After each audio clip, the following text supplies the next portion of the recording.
किसी जज की गाड़ी से चर्स निकली तो क्या होगा? एंटी नारकोटिक्स फोर्स की साख खराब क्यों? मनशियात कहां कहां बिकती है? अदालत उज़्मा ने एंटी नारकोटिक्स फोर्स हुकाम की जानिब से अटक किले के सामने नाकाबंदी करके 3 किलोग्राम चर्स बरामद करने से मुताल्लिक मुकदमे के मुलजिम अदनान खान की ज़मानत की दरख्वास्त की समाअत के दौरान ऑब्जर्वेशन दी है कि दूसरे मकासद के लिए एंटी नारकोटिक्स फोर्स ने अपनी साख खराब कर ली है, जिसकी वजह से इदारे की साख पर सवालात उठ रहे हैं। सबको इल्म है कि मनशियात कहाँ कहाँ बिकती है, वहाँ तो ANF हुकाम कोई कार्रवाई नहीं करते। ANF एहलकार किसी भी गाड़ी को कैसे रोक सकते हैं? क्या 3 किलो चर्स एक मोटरसाइकिल की सीट के नीचे आ सकती है?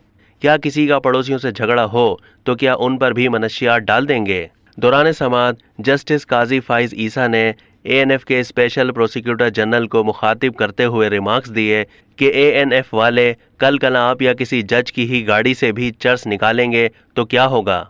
जस्टिस मंसूर अली शाह ने सवाल उठाया कि क्या ANF एहलकारों ने अवामी मकाम पर नाकाबंदी के लिए control of narcotics substance act 1997 की दफात 21 और 22 के तकाजे पूरे किए थे? कानून वाज़ेह है, अगर मनशियात की स्मगलिंग से मुताल्लिक पेशगी मालूमात होंगी तो ही ANF अवामी मकाम पर नाकाबंदी करेगी। फाजिल जज ने सवाल उठाया कि क्या मकामी पुलिस को इतला किए बगैर ही ANF हुकाम मशकूक गाड़ियों को रोक कर उनकी तलाशी ले सकते हैं? क्या कानूनी तकाजे पूरे किए बगैर ही ANF हुकाम किसी के खिलाफ मुकदमा दर्ज करवा सकते हैं?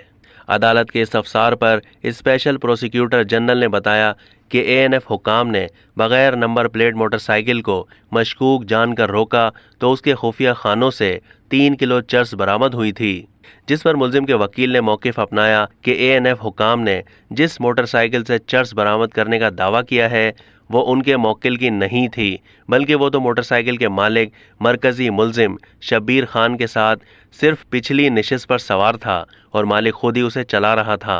उन्होंने कहा कि FIR के मुताबिक ANF के एहलकारों ने GT रोड के पास बाइक रोककर उसकी तलाशी ली और मुलजिम शब्बीर की निशानदही पर 3 किलो चर्स बरामद की।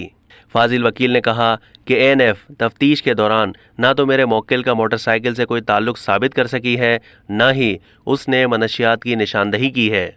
उन्होंने कहा कि control of narcotics substance act 1997 की दफात हाय 21 और 22 के तहत ANF हुकाम मनशियात की स्मगलिंग से मुताल्लिक पेश की इतला और तैयारी के बगैर यकदम किसी पब्लिक मकाम पर नाकाबंदी करने के मजाज नहीं है। जस्टिस काजी फाइज ईसा ने स्पेशल प्रोसिक्यूटर जनरल से इस्तफसार किया कि क्या ANF एहलकारों के पास बाइक पर चर्स ले जाने की कोई पेशगी मालूमात थी, तो उन्होंने कहा कि नहीं, ANF एहलकारों ने बगैर नंबर प्लेट बाइक को मशकूक समझकर उसे रोका, जिस पर जस्टिस काजी फाइज ने कहा कि क्या बगैर नंबर प्लेट गाड़ियों को रोकना ANF का काम है? ये तो ट्रैफिक पुलिस का काम है। अटक और इस्लामाबाद में हज़ार गाड़ियाँ बगैर नंबर प्लेट के होंगी, क्या ANF सबको रोक कर उनकी तलाशी लेती है? फाजिल जज ने रिमार्क्स दिए कि अहम मुकदमात में ऐसे रवैये की वजह से ही ANF ने खुद को मशकूक कर लिया है। अब तक के लिए इतना ही। मज़ीद मालूमात के लिए डेली जंग के YouTube चैनल को सब्सक्राइब कीजिए और फेसबुक के पेज को भी लाइक कीजिए।